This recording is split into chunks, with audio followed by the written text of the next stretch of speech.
eu sou a Rafa. Oi, eu sou o Pedro. Oi, eu sou o Lucas. Oi, eu sou a Cris, esposa do Júnior. E eu sou o Júnior. A gente está morrendo de saudade de todos vocês. Não vemos na hora de nos encontrarmos de novo naquele lugar maravilhoso que é a nossa casa, né? Mas enquanto isso não acontece, a nossa família deseja a vocês um culto abençoado em nome de Jesus. E breve nós estaremos juntos mais uma vez. Tá bom, pessoal? Bom culto a todos. Olá, você viu aí como é a abertura do nosso culto, né? Como está sendo nesses dias com as nossas famílias, né? Mostrando como estão com saudade, mas também ligadas, conectadas através do culto online. Muito obrigado, Júnior, estou feliz por você e a sua família. Obrigado por essa abertura bonita, faz o nosso culto muito especial. E eu quero aproveitar com isso e dizer a você bem-vindo, bem-vinda, no nome de Jesus, que você possa experimentar o melhor de Deus nesse dia, né, que passamos e nesse tempo que vamos passar juntos, que Ele enche o seu coração de alegria, de esperança, de força, que aquilo que você veio buscar aqui, Deus tem para você, eu não tenho dúvidas, você não está aqui por acaso, que Ele enche o seu coração do seu poder e da sua graça. Deus te abençoe. Obrigado, Senhor Jesus, pela sua presença na hora do nosso filho. Fala conosco, você faça presente em cada coração, cada lugar, aqui. Em nome de Jesus. As palmas, aleluia. Te agradeço, Deus. Eu te agradeço, Deus, por se lembrar de mim. E pelo teu favor, eu que me faz crescer. Eu vivo pela fé e não assim.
Queridos irmãos, nós estamos novamente neste culto de louvor a Deus, né?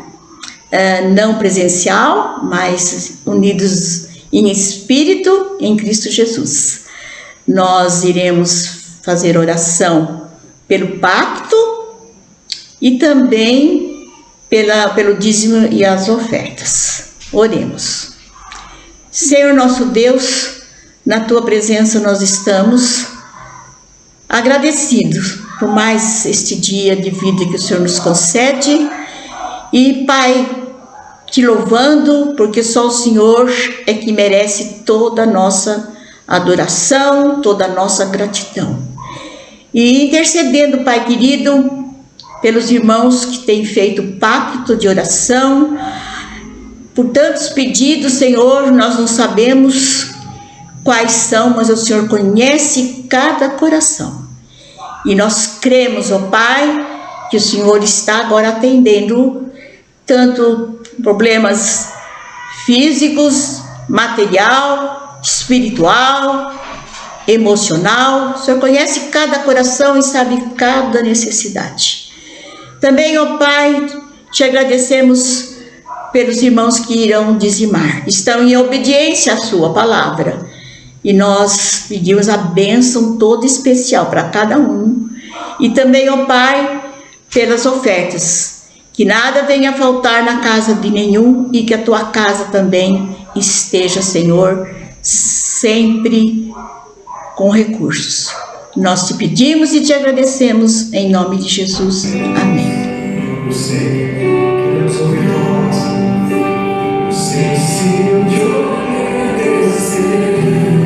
E se Tua voz eu ouvir, e Teus mandamentos guardar, serei bem forte, Senhor.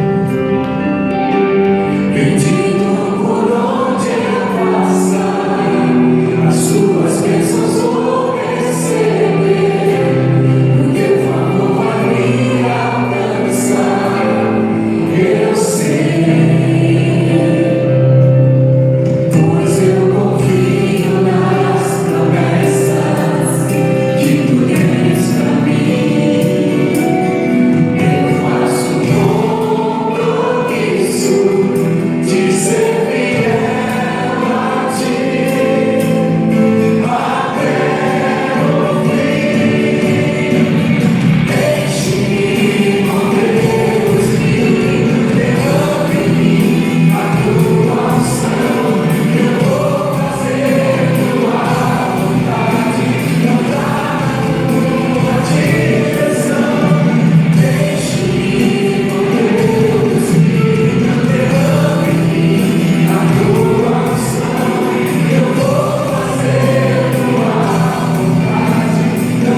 estamos numa série de mensagens com o título Nada e Ninguém Pode Parar a Igreja de Jesus.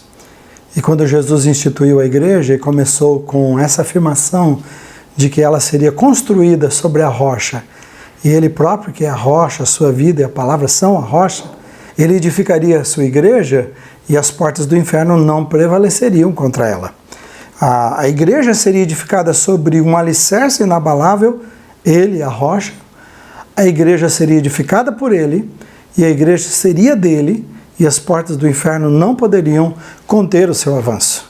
Então, apesar de nossas portas físicas, que são os nossos templos fechados, a igreja espiritual de Jesus continua caminhando e cumprindo o seu papel de sal, de luz, de indicar o caminho e de levar esperança às pessoas escravizadas pelo pecado. Essa série visa despertar o nosso coração para essa verdade. E a série até aqui foi a seguinte, foram 6 até aqui. E o primeiro sermão, a primeira mensagem foi o silêncio da igreja. E qual o desafio? Cada mensagem tem um desafio, e o desafio aqui nesta foi: não cale sobre quem é Jesus e o que Ele fez e faz por você. Jesus disse que se seus discípulos se calassem, as pedras iriam clamar em seu lugar. Então nós temos esse papel de ser a voz de Jesus. Na segunda mensagem foi o barulho sem sentido da igreja. O desafio é: cuide para que a sua espiritualidade não seja um espetáculo sem vida e uma ação sem unção. Deus nos chama para ter um relacionamento com Ele. E a terceira mensagem foi o caminho da igreja. Isto é, o desafio: viva por um motivo bem maior do que o seu pessoal. Conforme essa imagem linda que você está vendo, Jesus disse aos seus discípulos: sigam-me e eu os farei pescadores de homens. Eles tinham um novo motivo para a vida deles. A quarta mensagem foi a igreja, corpo vivo de Cristo. Então você é coração, é braços, é pés de Jesus para esse mundo, e é através de você que Jesus constrói a sua igreja e age neste mundo. A quinta mensagem foi Viva a Igreja Viva. E ela fala sobre a vida transformada da igreja. E o desafio foi: consagre-se totalmente ao Senhor sem reservas. Jesus tem muito mais para a sua vida. Isso que foi a mensagem daquele dia. E o sexto sermão, a sexta mensagem, foi: onde está a igreja de Jesus? E a igreja de Jesus estará onde 2 ou 3 pessoas estiverem reunidas em seu nome. Então o desafio é: transforme os lugares em igreja de Jesus, pratique a igreja de Jesus onde você está. Hoje, a 7ª mensagem da série, o tema é: o que Jesus planejou através da igreja para você. Então o meu desejo com esta série é que haja uma renovação do nosso ardor pela igreja de Jesus. Eu estou pedindo ao Senhor que Ele derrame sem medida do seu Espírito Santo sobre todos nós. Que Ele reacenda a chama do seu poder em nossas vidas. Que Ele reavive a sua vida e a minha vida. Então abra o seu coração para a palavra de Deus nesse tempo especial de reflexão que separamos para Ele. O texto base nosso é Efésios 4, 9 a 16. E hoje a leitura bíblica será feita pelo Flávio.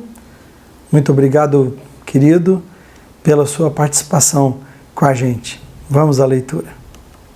Ora, quer dizer subiu, senão que também havia descido às regiões inferiores da terra? Aquele que desceu é também o mesmo que subiu acima de todos os céus, para encher todas as coisas.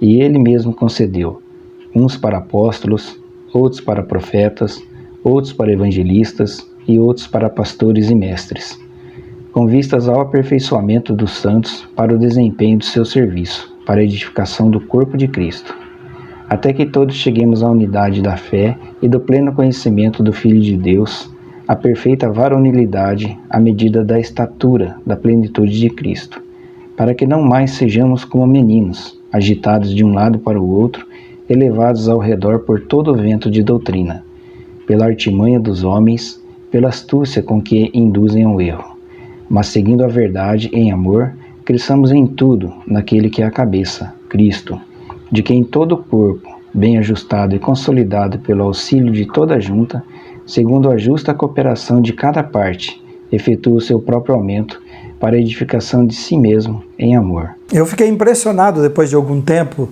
de meditação nesse texto e depois também de várias anotações sobre as minhas percepções. E o que mais me impactou foi quando Deus abriu os meus olhos para ver nesse texto a igreja de Jesus como um presente muito especial a nós, os seus discípulos. Paulo provavelmente tinha em mente as últimas palavras de Jesus aos seus discípulos após a sua ressurreição e antes de subir aos céus. O que Jesus disse? Todo o poder, depois da ressurreição, então ele comissiona aos seus discípulos, ele diz, todo o poder me foi dado nos céus e na terra. Foi quando ele diz, vão e espalhem a mensagem até os confins, né?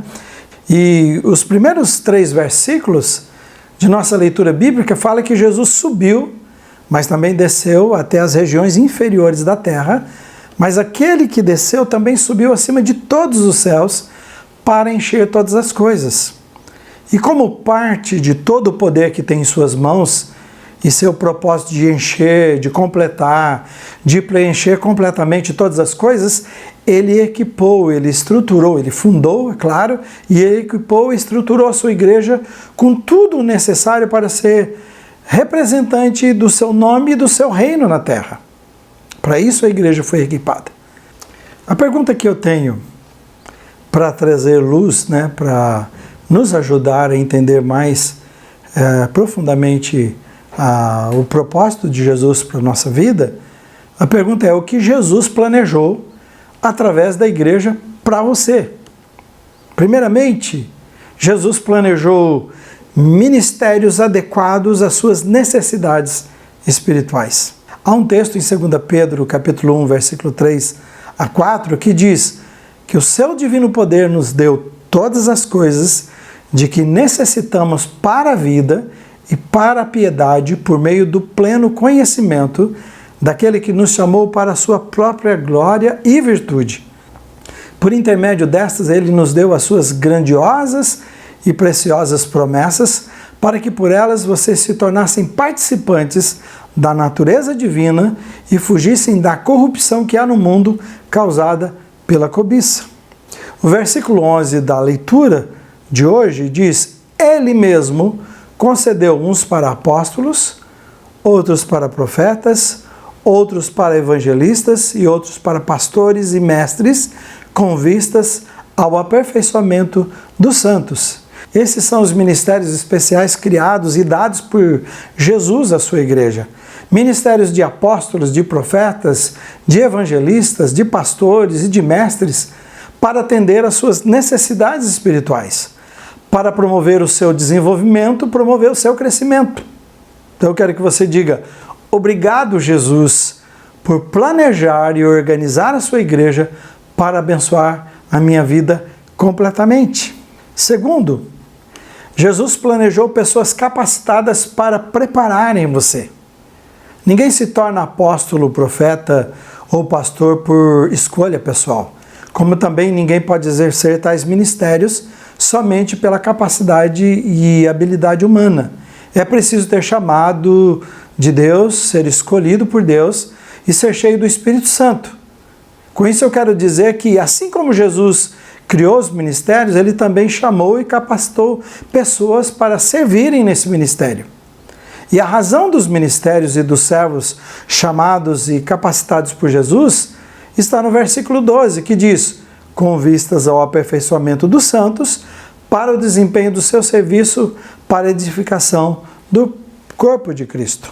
O objetivo é aperfeiçoar a vida espiritual, preparar você para que você possa desempenhar bem o seu serviço de proclamar o nome de Jesus. No primeiro ponto, nós vimos sobre os ministérios. É como se fossem as funções que são criadas na sua empresa. Funções que precisam ser preenchidas por pessoas qualificadas. Então, no primeiro, Deus cria os ministérios na igreja, e no segundo, ele chama pessoas qualificadas para esse ministério, que é para abençoar a sua vida e o seu serviço, e preparar a mim para o serviço, cada diácono, cada um antes de qualquer outra coisa, todos nós na igreja somos diáconos e o nosso serviço, preparar a gente para o serviço, é preparar para proclamar o nome de Jesus. Então diga, obrigado Jesus por chamar e capacitar homens e mulheres com seu Espírito Santo para me abençoar e me preparar para te servir da melhor maneira possível. Terceiro, Jesus planejou um processo para o seu desenvolvimento pessoal e espiritual. A vida cristã, você já ouviu isso de mim, eu quero repetir, e isso é muito importante nesse momento que estamos vivendo. A vida cristã não é uma vida estática. A vida cristã não se resume a uma única esperança de receber Jesus. A vida cristã é uma vida de experiência em experiência. Guarde isso no seu coração. A vida cristã é uma vida de experiência em experiência. A vida cristã é um processo diário de andar com Jesus e de aprender com Ele e aprender dele. Por isso ele diz, vinde a mim e aprendam de mim. Jesus criou esses ministérios, chamou e capacitou esses ministros para conduzirem você por uma caminhada diária de aventura com Jesus. Versículo 13 diz, até que todos cheguemos à unidade da fé e do pleno conhecimento de Deus, à perfeita varonilidade, à medida da estatura da plenitude de Cristo. Então ele está falando 4 coisas aqui. Primeiro, alcançar a unidade da fé. É aquele ponto em que há um reconhecimento das pessoas sem Jesus, de que há uma só fé, há um só Senhor, há um só caminho, há um só Salvador, a ponto dessas pessoas se entregarem a Jesus. De reconhecer que não há outra saída, é uma só fé. O pleno conhecimento, em segundo, é o pleno conhecimento de Jesus. As pessoas que vão até Jesus, que recebem a Jesus, buscam um conhecimento profundo de Jesus. E o que é? É conhecimento intelectual e conhecimento experimental de Jesus. Essas 2 coisas precisam acontecer. A terceira coisa que fala nesse processo é a perfeita varonilidade. Está falando de maturidade espiritual. De uma pessoa que já não é mais levada por ventos de doutrina, jogados de um lugar para o outro. São de pessoas que abandonaram a sua infância espiritual. E é possível viver infância espiritual. O versículo 14 está falando de crianças espirituais que são levadas para todos os lados. Tem um ponto na vida de Paulo e no seu ministério que ele diz assim, eu não pude tratar vocês como espirituais, mas eu tratei vocês como criança. Vocês estão agindo como se precisasse tudo de novo de um leite espiritual, mas vocês não são mais isto. Então o desejo era que chegassem a uma maturidade, assim como eu e você chegamos, nascemos crianças e chegamos numa fase adulta, disse, espera que cheguemos a uma fase adulta espiritual. E por último, está falando que é a medida, o ponto de crescimento, o alvo da nossa vida, é a medida da estatura da plenitude de Cristo. O que significa? Significa crescer até Jesus ocupar todo o seu ser.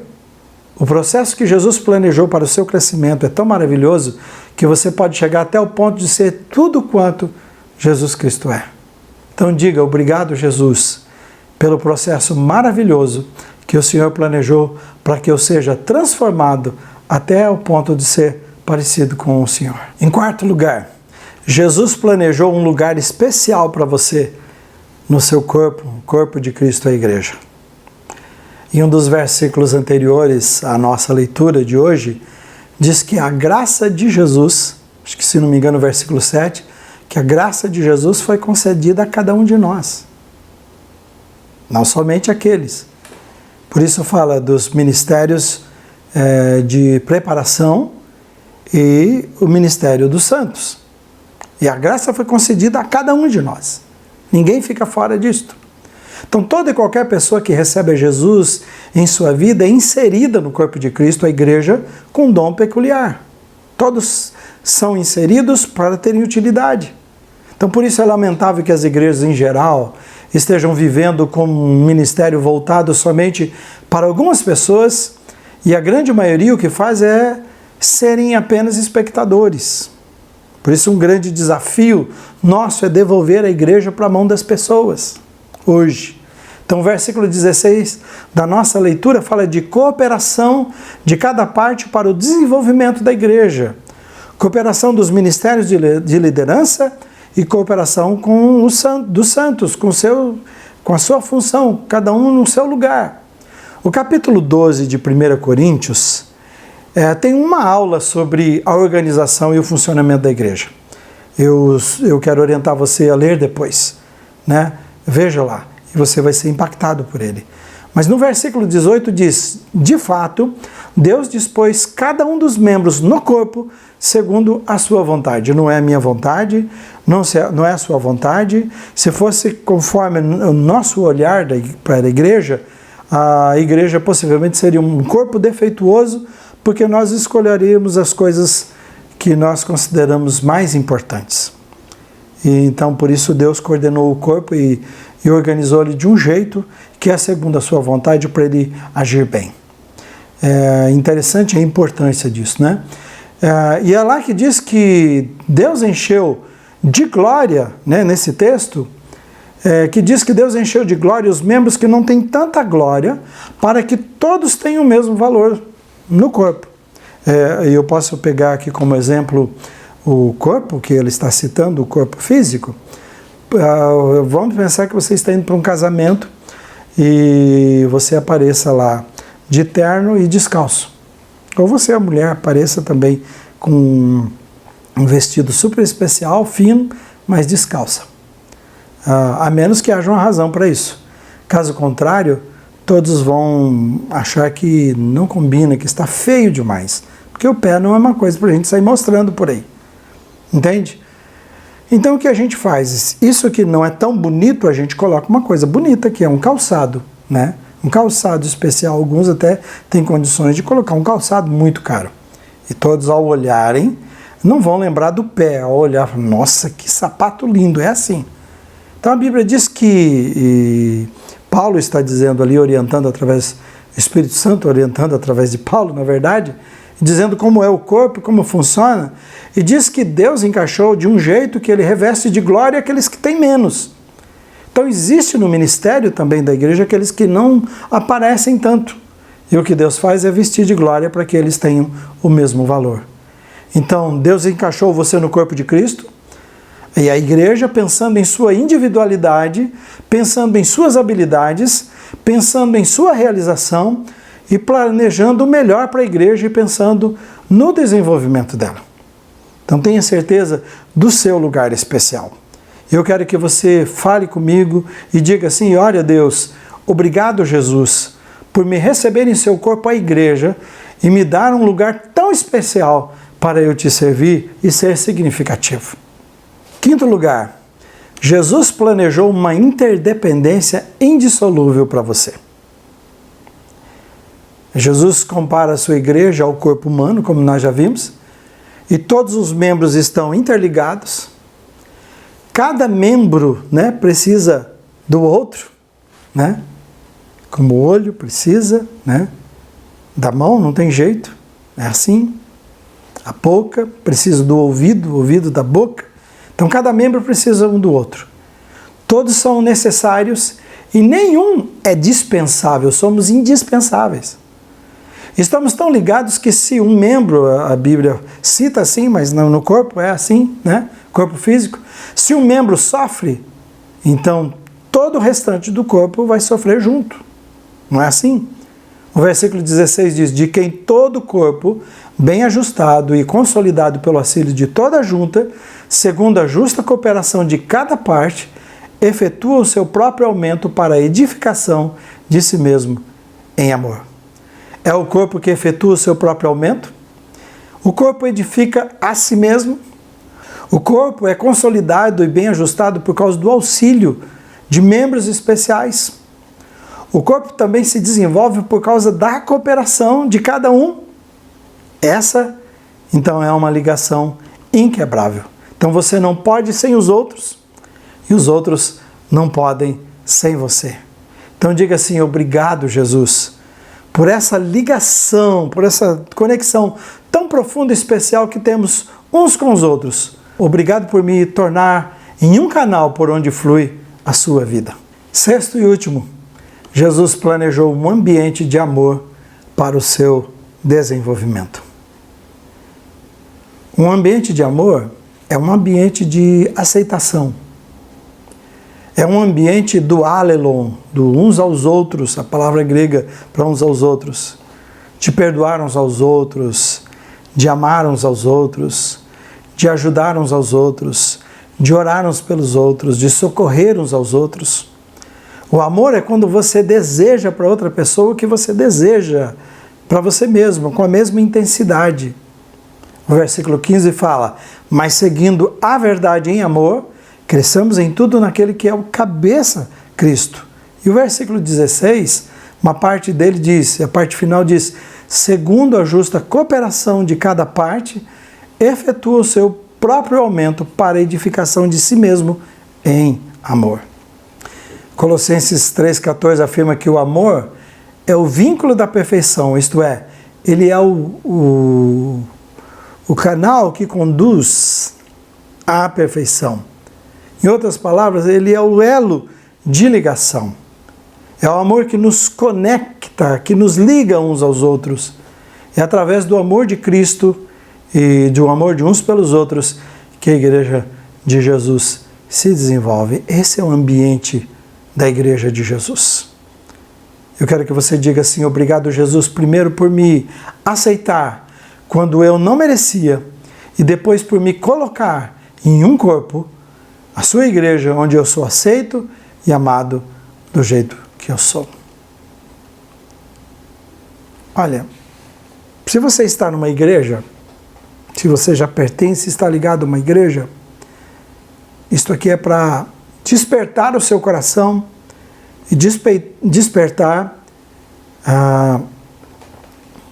Olha, se você está ligado a uma igreja, já é ligado a uma igreja, então essa mensagem é para despertar o seu coração, reavivar a chama do seu coração e a sua paixão pela Igreja de Jesus.